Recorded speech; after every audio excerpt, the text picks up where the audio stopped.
Hello friends, my name is Neha. Today I am going to discuss on a really very important topic, that is communication. From the day we are born to the day we die, we all are communicating. A baby starts communicating right from the womb. That's why a mother comes to know when the baby is hungry or when it's not feeling well. Whether it's a baby or a bedridden old man, everyone is communicating in its own manner. So, without wasting time, let's get started. Firstly, we need to know what communication actually is. The word communication is derived from a Latin word communicare, which means to share or to make common. That is, communication is nothing than sharing of information from one person to other person. It could be sharing of feelings also. Whatever we share is related to communication. DeVito in 1986 elaborated the term as the process or act of transmitting a message from a sender to a receiver through a channel. That is, whenever we are communicating, we are actually transmitting a message to someone to whom we want to convey our message. So, when we are communicating, primarily we are conveying our information. Now, the other thing which we need to know, the different types of communication. There are primarily two types of communication, that is verbal and other one is non-verbal. Further, we can classify verbal communication in two parts, that is oral and written. Oral communication can again be classified into two parts, that is speaking and listening. So when we are speaking, we are communicating something. We are either questioning someone, we are kind of inquiring, we are telling something. So when we are speaking, we are kind of sharing or transmitting a message. So it comes under communication. The other one is listening. Even we are not talking, we are listening to if we are listening to someone also, we are communicating because we are absorbing the message from the sender. So a message has been transmitted, which comes under communication. And the other part is written. It can again be classified into two parts, that is writing and reading. Nowadays we write so many emails, we chat with our friends on WhatsApp, Facebook. So we are transmitting our message in a written manner. We are writing an application. So all this comes under writing mode of communication. So through writing also we are conveying our message. It could be anything. It could be in form of questions. It could be in form of impression. Whatever, we are kind of sharing our information. So writing is coming under media of communication. The other part could be reading. Reading, when we are reading something, we are absorbing the message from the writer. So it comes under verbal part of communication. We are absorbing the message from the writer, what he means to say.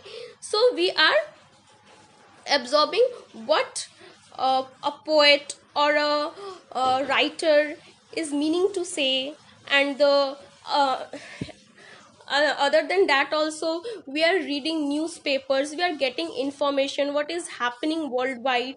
So by reading also we are getting so much of information which a writer wants to convey through its written passage. So it's also coming under a mode of communication. Moving towards the non-verbal phase of communication, we have facial expressions, gestures, body languages, proximities, touch, personal appearances, and silence.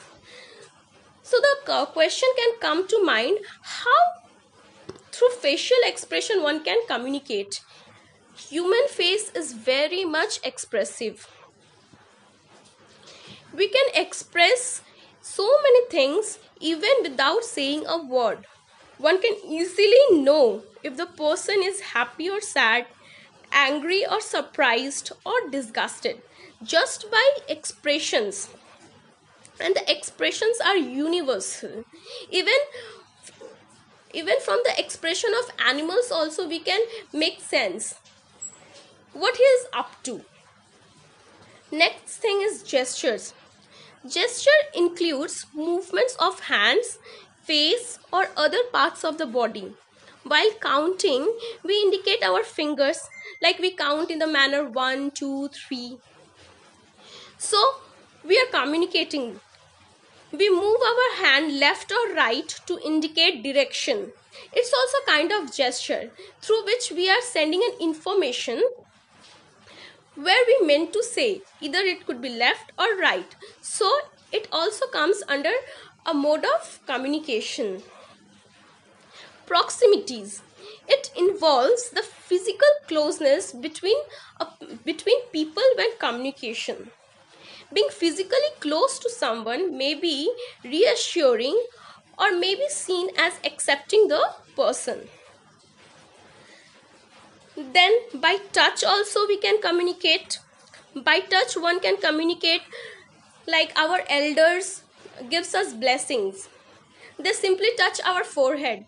Then only we know, no, he or she is giving us blessing. So by touch also we can communicate so many things. Personal appearance. Personal appearance is very much important. From personal appearance we can know कि a person is, how a person could be. For example, when we are going to a party, we dress up in a different manner. When we are going to office, we dress up in a different manner. So when we go to office, we dress up in a formal dress. And when we go to parties, we dress up in a different manner, in a funkier manner. So through personal appearance also we can make a lot of sense about the person.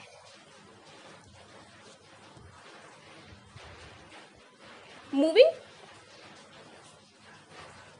towards the next part of the communication,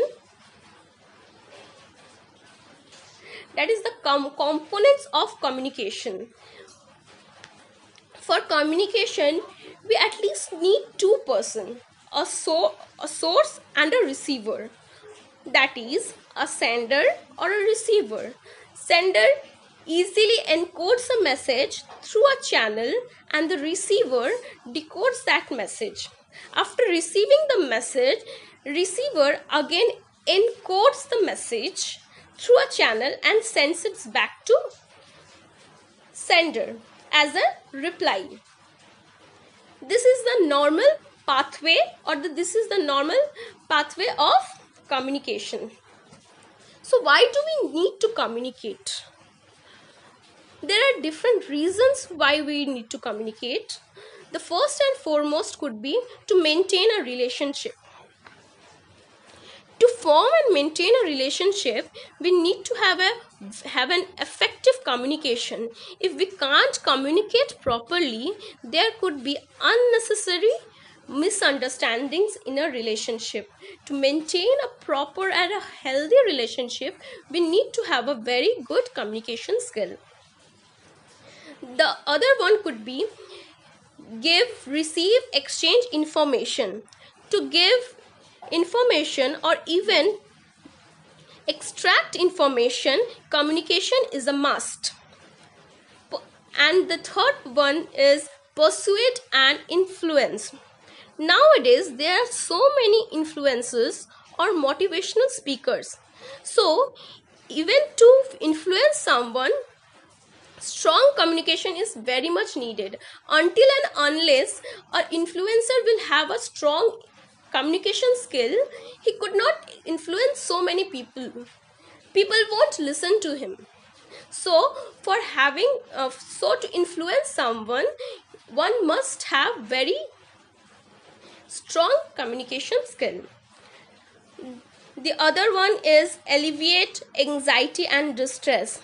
In modern time, anxiety and distress is very common. So to eradicate this, a healthy communication with the friends and family is needed. Then only we can express our feelings, our emotions through communication only. Regulate power.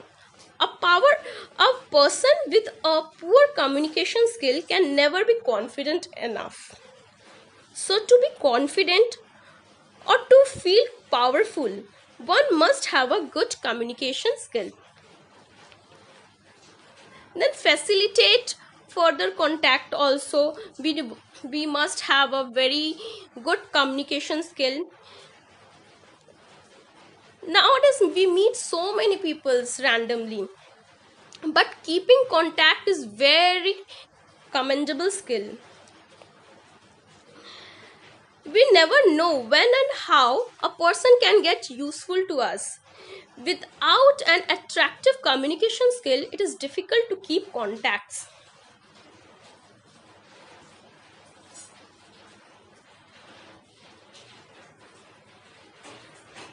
So now we know how much communication is important to us, how well we need to have a good communication skill to make ourselves strong, confident, and ongoing. That this much for today. Thank you.